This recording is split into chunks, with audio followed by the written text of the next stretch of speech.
ഇന്ന് നമ്മൾ തയ്യാറാക്കുന്നത് ഹെൽത്തി ആയിട്ടുള്ള നല്ലൊരു റെസിപ്പിയാണ് കേട്ടോ. ഇതിനായിട്ട് ഒരു ബൗളിലേക്ക് 1/2 കപ്പ് പച്ചരിയാണ് ഇട്ട് കൊടുക്കുന്നത്. പച്ചരി തന്നെ വേണമെന്നും നിർബന്ധമൊന്നുമില്ല.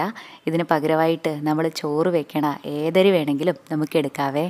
ഇനിതാ നമ്മുടെ ഈ പച്ചരിയൊക്കെ നല്ലപോലെ ഒന്ന് കഴുകിയെടുത്ത ശേഷം അരമണിക്കൂർ നേരം വെള്ളത്തിലൊന്ന് കുതിരാനായിട്ട് മാറ്റി വയ്ക്കാം. അരമണിക്കൂർ തന്നെ മതിയാകുമേ. ഇനി നമുക്ക് ഈ അരി വേവിച്ചെടുക്കാനായിട്ട് ഒരു കുക്കറിലേക്ക് ഇട്ട് കൊടുക്കാം. കൂടെ തന്നെ 4 കപ്പ് വെള്ളവും കൂടെ ഒഴിച്ചു കൊടുക്കാം. ഇനി നമുക്കിത് മൂടി വെച്ച് നല്ലപോലെ ഒന്ന് വേവിച്ചിട്ട് എടുക്കാവേ. പെട്ടെന്ന് തന്നെ നമുക്ക് ഈ അരിയൊക്കെ വെന്ത് കിട്ടും കേട്ടോ. ഒത്തിരി സമയമൊന്നും എടുക്കില്ല. ഈ സമയം ലോ ടു മീഡിയം ഫ്ലെയിമിൽ വെക്കാനായിട്ട് പ്രത്യേകം ശ്രദ്ധിക്കണേ. ഇതുപോലെ നന്നായിട്ട് വെന്ത് കഴിഞ്ഞാൽ ഇതിലേക്ക് ആവശ്യത്തിനുള്ള ഉപ്പാണ് കേട്ടോ ഇട്ട് കൊടുക്കണത്. ഇനി ഇതെല്ലാം കൂടെ നല്ലപോലെ ഒന്ന് യോജിപ്പിച്ച് കൊടുക്കാം. ഇനിതാ നമ്മൾ ഇതിലേക്ക് ഇട്ട് കൊടുക്കുന്നത് 1 കപ്പ് റാഗിപ്പൊടിയാണ്.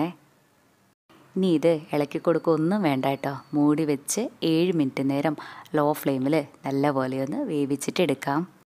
നമ്മളിവിടെ തയ്യാറാക്കുന്നത് റാഗി ബോൾസ് അഥവാ റാഗി മുദ്ദയാണ് കേട്ടോ.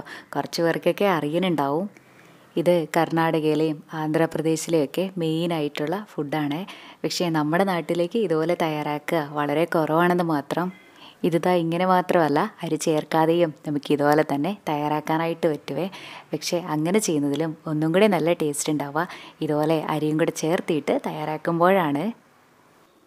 7 മിനിറ്റൊക്കെ കഴിയണ സമയത്ത് നമുക്കിത് തുറന്നിട്ട് തവി വെച്ചോ അല്ലെങ്കിൽ ഒരു ചപ്പാത്തി കോല് വെച്ചോ നല്ലപോലെ ഒന്ന് യോജിപ്പിച്ച് കൊടുക്കാവേ. ഇനി ഒരു 5 മിനിറ്റ് നേരം ഇതുപോലെ ഇളക്കി കൊടുത്തുകൊണ്ടേയിരിക്കാം. കണ്ടോ, ഈ ഒരു പാകമായ മതിയെ. ഇനി നമുക്ക് ഫ്ലെയിം ഓഫ് ചെയ്യാം.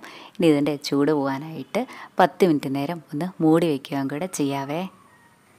ഇനി ഇതിൻ്റെ ചൂടൊക്കെ പോയിട്ട് നമുക്ക് കൈകൊണ്ട് പിടിക്കാനായിട്ട് പറ്റണ ചൂടാകുന്ന സമയത്ത് നമുക്ക് ഉരുളകളാക്കിയിട്ട് എടുക്കാം. ഇത് നമ്മുടെ കയ്യിൽ ഒട്ടിപ്പിടിക്കാതിരിക്കാനായിട്ട് നമ്മുടെ കയ്യ് വെള്ളത്തിൽ മുക്കിയിട്ട് ഉരുളകളാക്കിയിട്ട് എടുക്കുന്നതാണ് കേട്ടോ ഏറ്റവും നല്ലത്. കൈകൊണ്ട് മാത്രമല്ല, നമ്മുടെയൊക്കെ വീട്ടിൽ തവി ഉണ്ടാവില്ലേ, തവി ഒന്ന് വെള്ളത്തിൽ മുക്കിയെടുത്ത ശേഷം ഇതുപോലെ നിറച്ച് കൊടുത്തിട്ട് ജസ്റ്റ് ഒന്ന് തട്ടി കൊടുത്താൽ മതിയേ. പെട്ടെന്ന് തന്നെ ഇത് വിട്ടുപോരും. ഇപ്പോൾ കുറച്ച് പേരെങ്കിലും വിചാരിക്കുന്നുണ്ടാവും റാഗിയും ചോറും ഒക്കെ അല്ലേ കഴിക്കാനായിട്ട് എത്ര നല്ലതായിരിക്കുമെന്ന്. ഇത് മാത്രമായിട്ട് കഴിക്കാനായിട്ട് അത്ര രസം ഉണ്ടാവില്ല കേട്ടോ. പക്ഷേ കറി കൂട്ടി കഴിക്കാനായിട്ട് നല്ല ടേസ്റ്റ് തന്നെ ഉണ്ടാവും. മട്ടൻ കറിയുടെ കൂടെയോ ചിക്കൻ കറിയുടെ കൂടെയോ അതുപോലെ നമ്മുടെ സാമ്പാറിൻ്റെ കൂടെയൊക്കെ ഇത് നല്ല കോമ്പിനേഷനാണ്. നമ്മളിപ്പോൾ സാമ്പാറിൻ്റെ കൂടെയൊക്കെയാണ് കഴിക്കണതെങ്കിൽ കുറച്ച് നെയ്യും കൂടെ ചേർത്തിയാൽ കഴിക്കാനായിട്ട് ഒന്നും കൂടെ നല്ല രസമുണ്ടാവും. ഇതുവരെ ഇതുപോലെ റാഗി ബോൾസൊക്കെ തയ്യാറാക്കി നോക്കിയിട്ടില്ലെങ്കിൽ ഒരു തവണ ഇങ്ങനെയൊന്ന് ചെയ്ത് നോക്കണേ. എന്നിട്ട് അഭിപ്രായം പറയാനും മറക്കല്ലേ. താങ്ക്